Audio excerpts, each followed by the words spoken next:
Hello guys! Welcome back again sa ating channel, sa ating mga pinag-uusapan at sa ating pinaghahandaan ng pagbalik ng ating mahal na Diyos. So guys, yung mga previous natin ng mga video ating napag-aralan at ating napag-alaman, ganun din ang pag-share ko sa inyo sa mga realidad sa buhay ko na aking naranasan.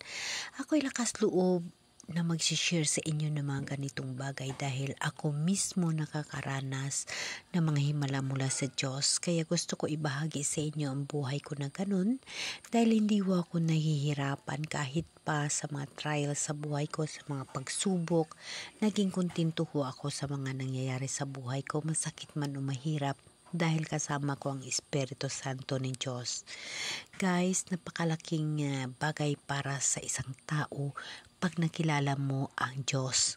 Makilala mo lamang ang Diyos sa pamaraan ng kanyang Holy Spirit. Alam naman natin guys na babalik ang ating mahal na Diyos.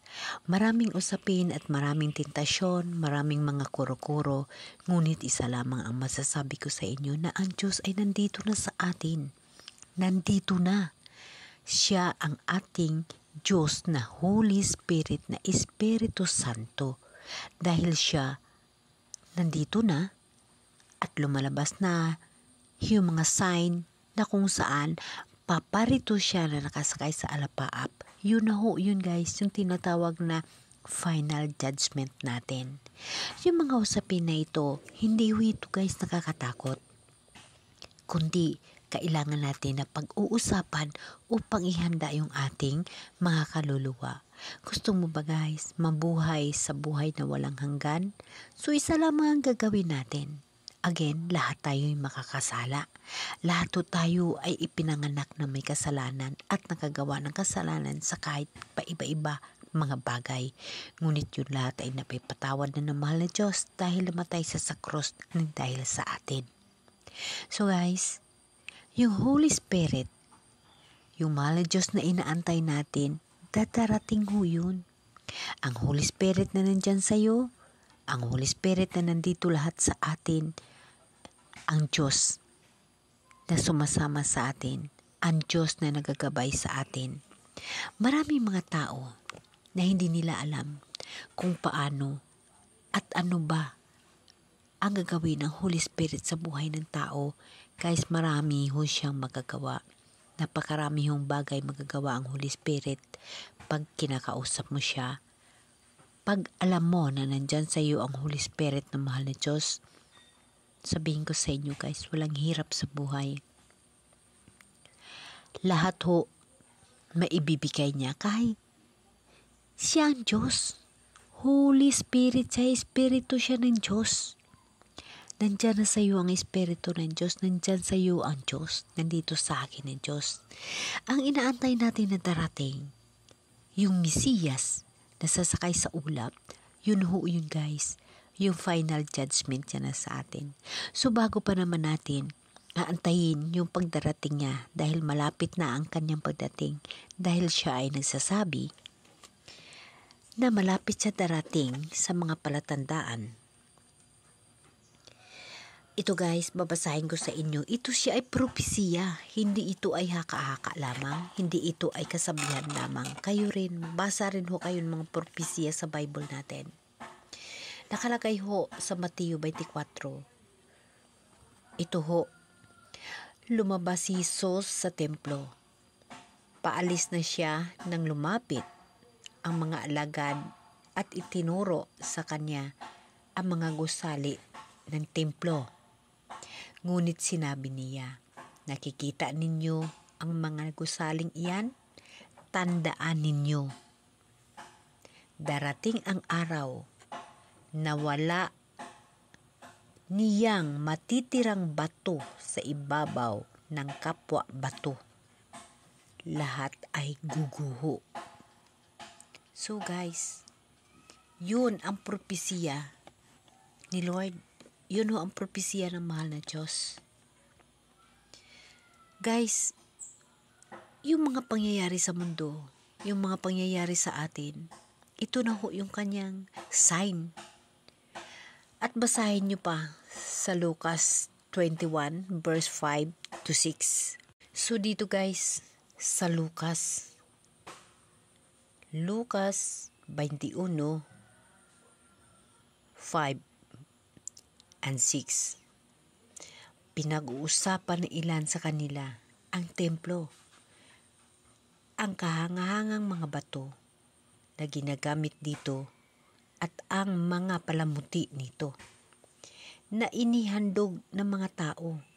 Kaya't sinabi ni Jesus, darating ang panahon, lahat ng makikita ninyong iyan ay guguho. Walang batong titira sa ibabaw ng kapwa bato. Diba guys? Napakagandang usapin. Kaya nga guys, marami ngayon ng mga nagapropesiya, maraming mga propeta, maraming nagtuturo, maraming mga bagay na nagtuturo tungkol sa Diyos.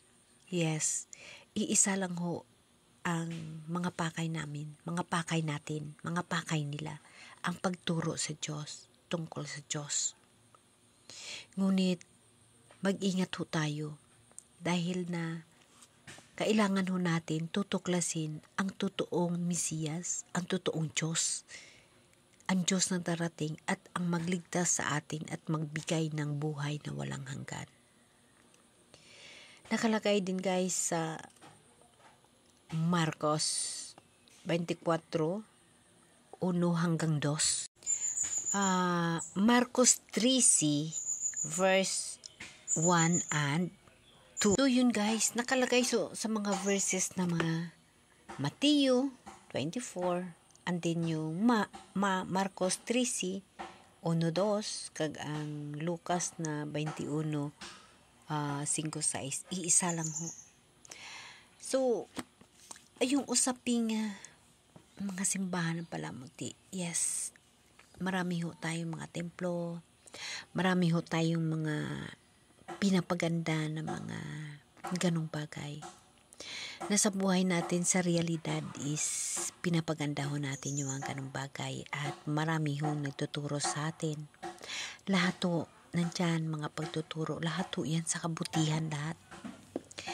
Ngunit pagdating ng araw guys, lahat yan maguguho lamang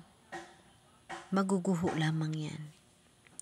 Nakapropesiya ho yan. Tayong mga tao, tayo bilang nanampalataya sa Diyos, alam mo ho na nandyan sa iyo ang Diyos. Pagtrabahuin ng Holy Spirit ang iyong buhay. Alam niyo ba guys na ang Holy Spirit isa ka napakagandang armas ng buhay ng tao? May kwento ako sa inyo guys. Nung ako'y nag-aaral ng grade 6, nakatapos ako, lahat ng mga gusto ko nangyayari dahil hinihingi ko sa Diyos. One time, ang nanay ko, in short, nanalangin. Dahil may mga bagay siya na misplaced na para sa akin. So, dahil kailangan ko nang umalis, wala siyang magagawa. Kundi dahil sa panampalataya niya, sa pagtitiwala niya sa Diyos, sa paghingi niya sa Diyos, na siya ay pinagbigyan o kaya siya ay binigyan at ako ho ang nakasaksi ho nun. Hindi ko nakita ang Diyos. Pero ang Holy Spirit ng Diyos, ng miracle ng Diyos sa nanay ko, nasaksihan ko ho. 2 mata ko ang nakakita habang ang kamay ng nanay ko nasa taas at nananalangin. Ako ay nakasilip. Nang ako'y sumilip, 2 mata ko ang nakakita ng nagfo-floating na kung anong bagay man ang hiningi ng nanay ko, iyon talaga ang nakita ko. 2 mata ko ho, yun ang nakakita. Simula nun, ikinabubuhay ko ang Espiritu Santo, ang Holy Spirit, ang mirakulo at paghingi palagi sa mahal na Diyos. Sa Kanya ho ako lagi naghihingi dahil sa mga naranasan ko, sa mga personal na eksperyensya ko na mula sa Kanya. Kaya hindi ko iwinala yun. Ikinabubuhay ko yun sa buhay ko hanggang ngayon. Amen. Amen.